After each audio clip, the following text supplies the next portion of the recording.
तो जरूरी नहीं सभी किताबें में एक जैसा लिखा हो, सब अलग अलग लेवल की किताबें। कुछ राइटर कुछ बातें कर रहे हैं, कुछ राइटर कुछ बातें कर रहे हैं, कुछ राइटर कुछ बातें, है ना। मैं क्या बोल रहा हूं, भगवद गीता में दोनों है स्ट्रेटेजी, कर्म कर फल की इच्छा मत कर। इसका मतलब क्या हुआ, किसी तो बह जा, जो तेरे मन में आ रहा है तो सब कर जा, बनाना नहीं बनाना वो मैं देखूंगा। दूसरा क्या होता है कि अगर तू कुछ पाना चाहता है तो उसमें दिलो जान से जुट जा, कुछ भी करना पड़े वो करेगा ही, कुछ भी करना पड़े उसको हिम्मत मत हार।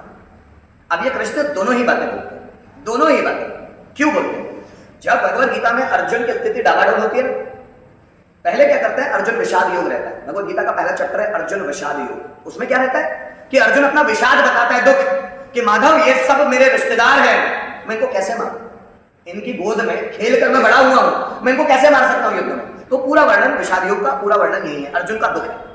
दूसरे में आता है सांख्य योग। सांख्य योग मतलब ज्ञान योग, जिसमें कृष्ण को ज्ञान देते हैं, ये कोई तेरा नहीं है भाई, कोई तेरा नहीं है, तेरी सिर्फ आत्मा तेरी है, ये शरीर भी तेरा नहीं है।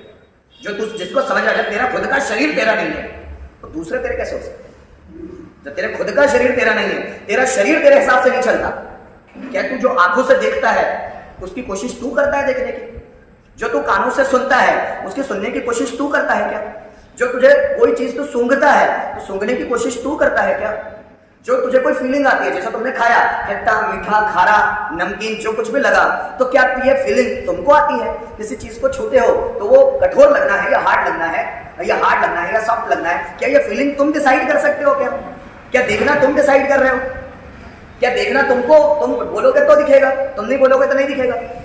आंखें अपने आप दिखती है, इसमें हमारा कोई लेना देना नहीं कि मैं कोशिश करूंगा तो मुझे दिखेगा, ऐसा कुछ भी नहीं। आंखें देखने का काम करती है बिना हमारी मर्जी, कान सुनने का काम करते हैं बिना हमारी मर्जी। क्या आप ऐसा बोलो कि मुझे नहीं सुनना है तो क्या नहीं सुन पाओगे। आप बोलोगे मुझे पसीना नहीं निकलना चाहिए तो क्या नहीं निकलेगा। आप बोलेंगे मेरा खाना अंदर पचना नहीं चाहिए तो क्या नहीं पचेगा। आप बोलोगे कि मेरा ब्लड सर्कुलेशन होना नहीं चाहिए तो क्या नहीं होगा, होगा, सब होगा। आपके मर्जी के बिना सब चीजें चल रही है ना।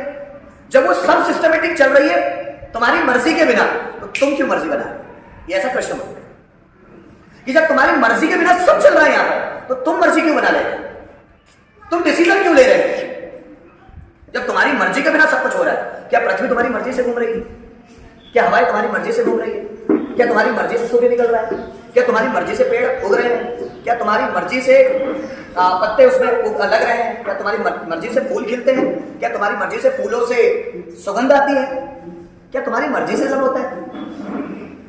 फिर इतना घमंड क्यों वाले बैठे हो कि मैं अपनी लाइफ बनाऊंगा। तुम्हारी मर्जी से कुछ भी नहीं होता, ऐसे समझाने की कोशिश करते हैं, पर इसका मतलब यह है कि हम कुछ भी नहीं करें, फिर आए क्यों।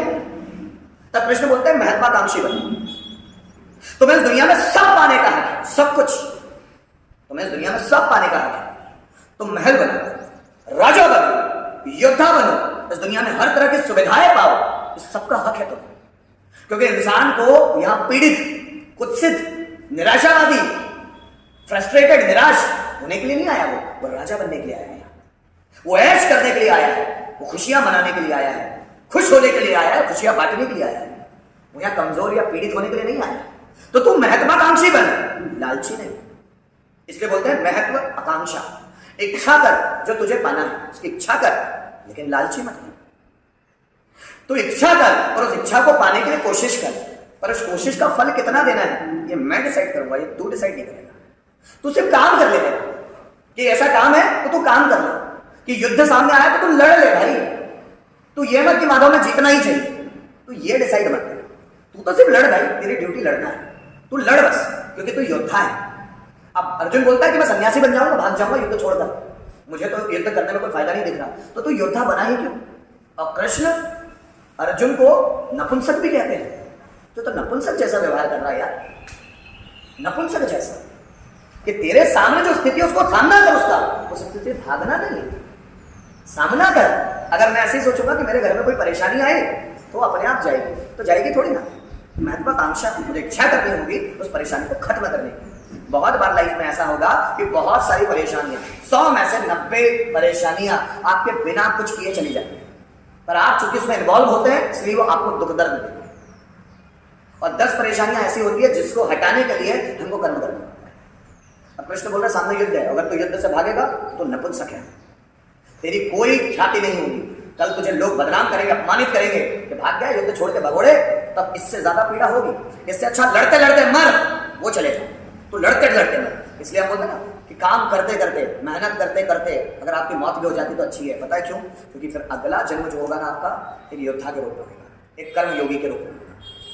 मेहनत करते करते मरना बहुत अच्छा है, पर ज्यादातर लोग मेहनत नहीं करते, उनको डर लगता है कि मर गया तो, ज्यादा मेहनत कर लिया तो, ज्यादा लाउडली पढ़ लिया तो, ज्यादा बॉडी का यूज कर लिया तो, उन्हें तो ना ज्यादा बॉडी का इस्तेमाल होगा तो बॉडी ज्यादा परिपक्व होगी ना, वो ज्यादा मैच्योर हो जाएगी ना, उसको समझ में आ जाएगी ना चीजें।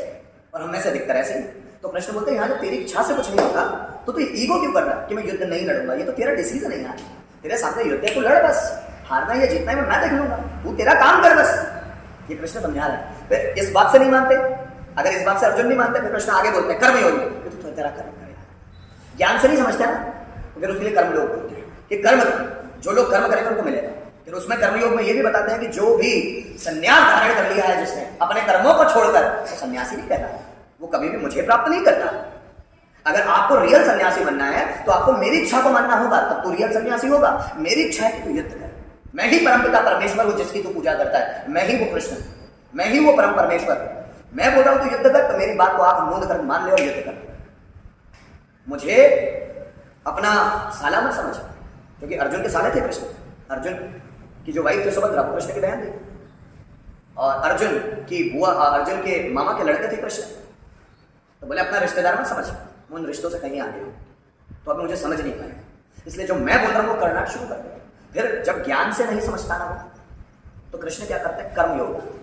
फिर वो कर्मयोग से भी नहीं समझता, फिर उसके आगे और एक योग लाते, ऐसा करते करते 18 योग तक ले जाते हैं। 18वें योग में वो समझता है, फिर युद्ध करते। तो कृष्ण उसको कन्विंस करते ही ना। आप समझ रहे मेरी बात? कृष्ण क्या बोल रहे हैं कि कोई भी काम अगर हाथ में ले लिया तो पीछे नहीं करना, उसको कुछ भी करना पड़े, मरना पड़े तो मरे, लेकिन पीछे नहीं आना। एक बार जो मैंने कमिटमेंट कर लिया तो फिर मैं अपने आप की वजह से सलमान खान बन जाना। समझ लो, कृष्ण ने भी सोच के रखा कि अर्जुन से युद्ध करवा दिया जाएगा, चाहे कुछ भी हो जाए, क्योंकि यहाँ युद्ध करना ही धर्म है।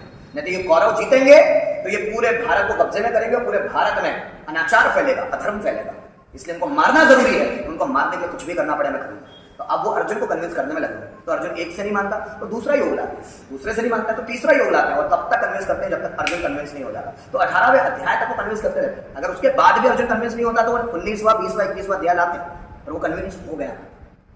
तो कृष्ण अलग अलग नॉलेज बता रहे हैं। अगर आप एक चीज से ना समझो तो दूसरी चीज, दूसरी चीज से ना समझो तीसरी चीज, तीसरी चीज से ना समझो चौथी चीज। क्या मैंने कोई एक एग्जाम्पल दे दूं और आपको समझ में आ जाता है? कभी कभी दूसरा निकाल के देना पड़ता है, कभी कभी तीसरा देना पड़ता है, कभी चौथा देना पड़ता है। सेम चीजों के अलग अलग एग्जाम्पल देने पड़ते हैं ना। तो वो कॉन्सेप्ट सब एक ही है, तो उसको कहने के तरीके अलग अलग हैं। कुछ लोग बोलते हैं टारगेट्स बनाओ, तो ठीक है टारगेट्स भी बनाओ, तो तन मन धन से जुड़ जा, उसमें बुराई क्या है? लेकिन उन टारगेट्स में भी लालच ना हो, महत्वाकांक्षा हो। कृष्ण तो उसकी बात ही कर रहे हैं कि महत्वाकांक्षा से काम कर। मुझे लक्ष्य बनाना है तो महत्वाकांक्षा से, कि तुझे लाइफ में बहुत कुछ अचीव करना है, ताकि और लोग तुझसे प्रेरित हो सके, और लोग तुझसे प्रेरित होकर अपना जीवन बना सके। इस तरह का जीवन बना, पर लालची मत बन कि तुझसे कोई सीखे ही ना। ये बात है, ठीक है।